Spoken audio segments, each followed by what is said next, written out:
Hello everyone, welcome back to Vyas Data Labs. If you're new here, I'm Akshay Vyas and this channel is all about data, AI and analytics. In my last video, we explored smooth sampling technique for handling imbalanced datasets. Today, we are diving into something really exciting, Snowflake Cortex Analyst, which is Snowflake's AI-powered conversational interface for your enterprise data. So what is Snowflake and the Cortex AI? As many of you know, Snowflake is a cloud-based data platform that allows organizations to centralize, analyze, and share data securely. It is highly scalable and works seamlessly across multiple cloud source providers such as AWS, Azure, and Google Cloud.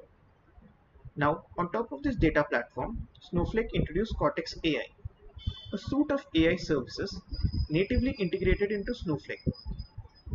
Cortex provides ready-to-use LLM models, embeddings, and vector search models all running within the Snowflake ecosystem itself, meaning your data never has to leave the Snowflake environment.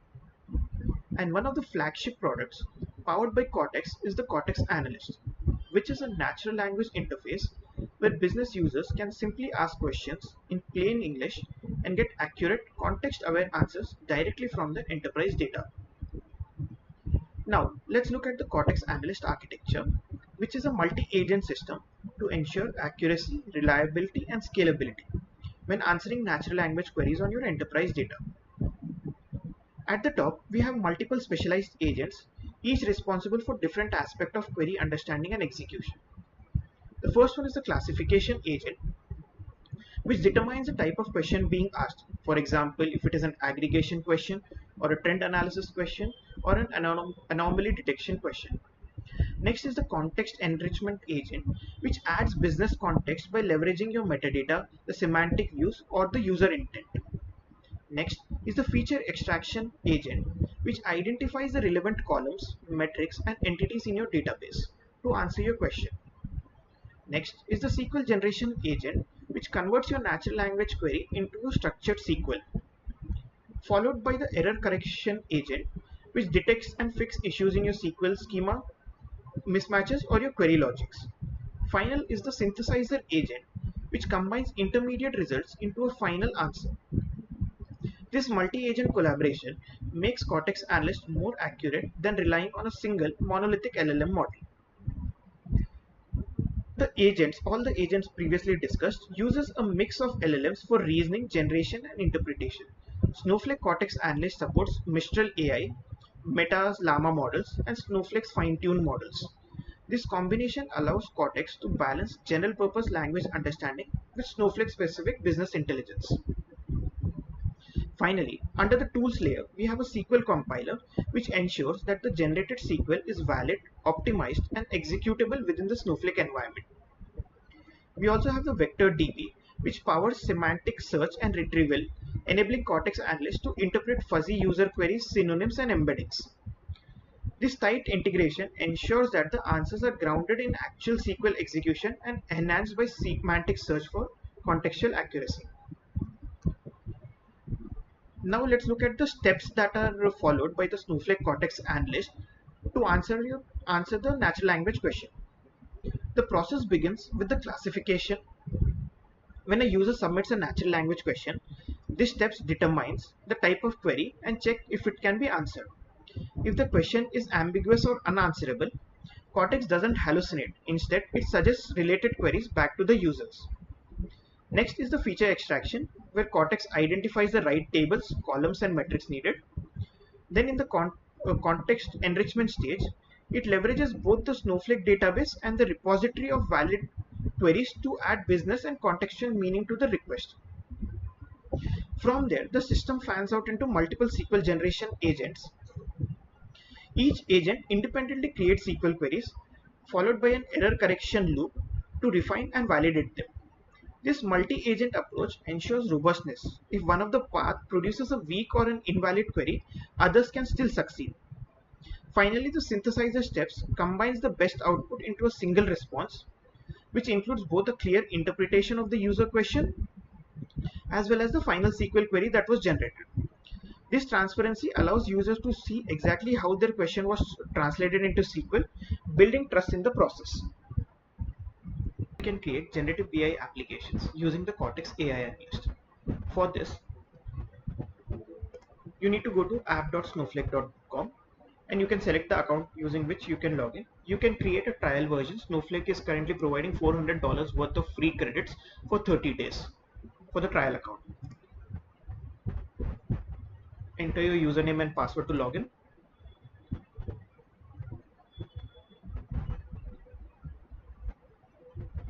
Yeah. Once you log in into Snowflake, on the left hand side you will see a navigation bar under the discover and collaborate.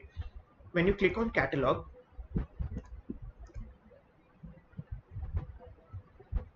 you will be able to see all the different types of databases and the schemas and all the table related information under the catalog. So for this demo purpose, I have created a database called MyDB. Under this MyDB database, I have created a schema called MySchema. And under the schema, I have created all the tables that I will be using for the Snowflake Cortex Analyst for the generative BI application. So here we have around 8 tables, being customer table, nation related information, orders table, supplier table, region table, and other things. You can get a detail of all these tables basically by clicking on them. I have clicked on the customer table. Here under the data preview, you can see what is the information that is available under the customer table. So this customer table has the customer key, customer name, address, phone. Similarly, we have a line item table which contains the order key, supplier key, line item quantity, the discount, all those related information. We have the orders related tables as well, which has the order key, order status. Basically there are three or four different types of order status. For example, OFP, what is the total price of the order date, order priority, basically saying it was urgent, high, medium, and those kind of information is available in the orders table. We also have a region related information which captures the different regions, for example Africa, America, Asia, Europe, and Middle East. And we also have the supplier related information, the supplier name, the supplier address, supplier phone, etc. So all these tables will be using for our Snowflake Cortex Analyst, basically using all of this, uh, whatever the natural language questions the users ask, using all of these tables and columns, the Snowflake Cortex Analyst will provide a response. Yeah, so this was about regarding the data set. So now in order to create the application for the Snowflake Cortex Analyst, here under the work with data we have an AI and ML tab. Once you click on this, you will be seeing all the different types of AI and ML solutions that are natively provided by Snowflake, and one of them being the Cortex Analyst. Here you can also see the definition is create and refine semantic models to power high accuracy talk to your data solutions. In coming few minutes, we'll see what exactly is a semantic model, what do we mean by a semantic model. For now, let's click on try. At the top right, you see something called as create new. When you click on it, you get an option of creating new semantic view. Here just select the database where you want to store this semantic view. For example, I have created for this demo purpose MyDB. I am selecting MyDB and MySchema. You can give any name. For example, I am giving it as sales demo and click on next. Next, you will be prompted to select all the different tables that you want for this application. So I've created 8 tables. I'm selecting all the 8 tables. Next, you will be provided an option to select the columns. You can either select all the columns, or you can just select a subset of the columns from this tables. For now, I'm selecting all the different all the possible columns that are there in this 8 tables. Here in the below you see a check mark saying that include example data for selected columns to improve its quality. Basically, whatever the semantic view or the semantic model that we'll be creating, it will contain a sample value for each of these columns so that the Cortex Analyst understands better and doesn't hallucinate. We'll see those examples as well. And once I click on next, the semantic view or the semantic model will be created, using which you can interact with the Snowflake Cortex Analyst, ask natural language questions, and get the response. I've already created the semantic model, for example the sales semantic model. Once I click on it, you'll be redirected to this page. Here you can see all the different tables that we had selected in the previous step. For example, the customer, line item, nation, orders, part, supplier, region, and all those tables. And here we can also see there is an option of edit YAML. So basically this YAML file contains a semantic model.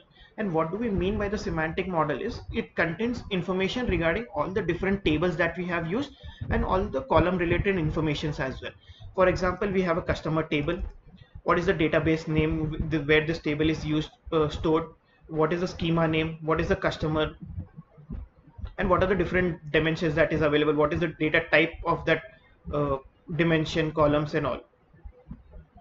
So it captures all this information, and it also captures the relationships between these tables as well to create a schema. So for example, if you ask a question where the information is available in multiple columns, so using this relationships information, the Snowflake Cortex Analyst will be able to identify and query the databases and tables accordingly.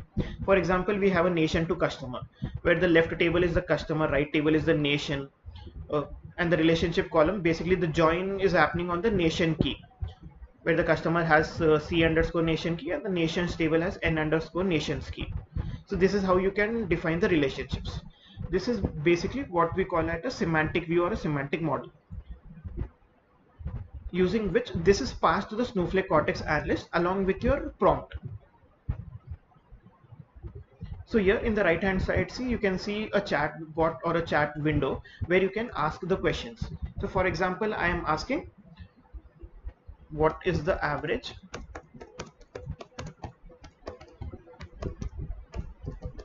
order value across different regions.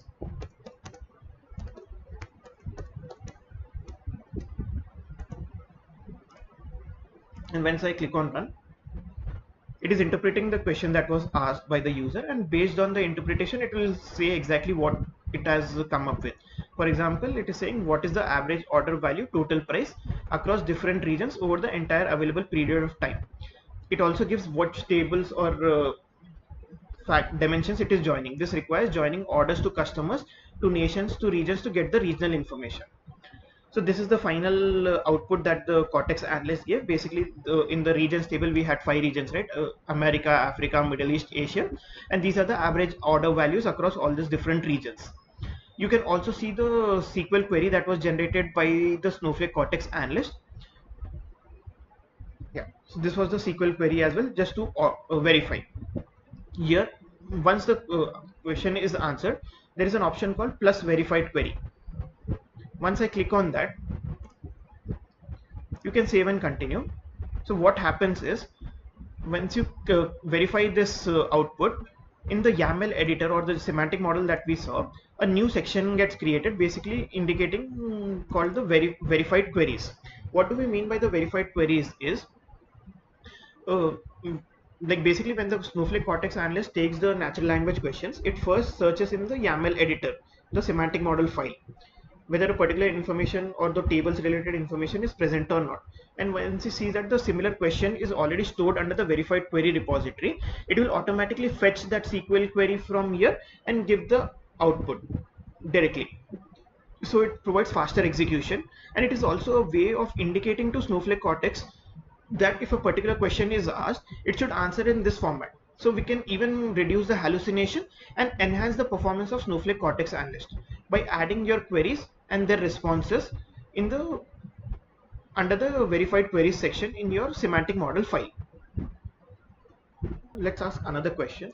For example, I am asking which supplier has the highest order delays.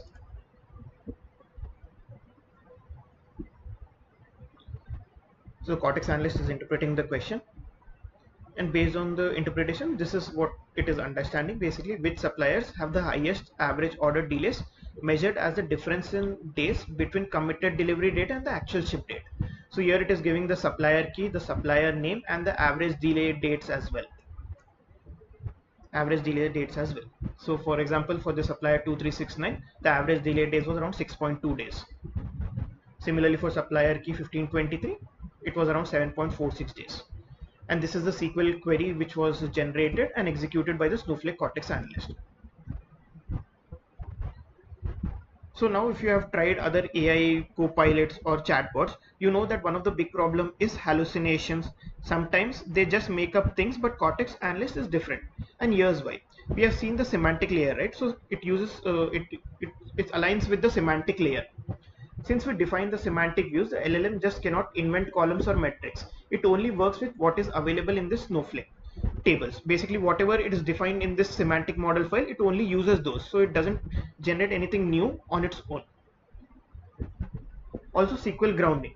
Every response comes from an actual SQL execution on your tables and not just guess on your from a language model. So we have seen, right, like it will give you what is the SQL query that is being generated, and it is also showing you the execution as well, physical query executed on the Snowflake.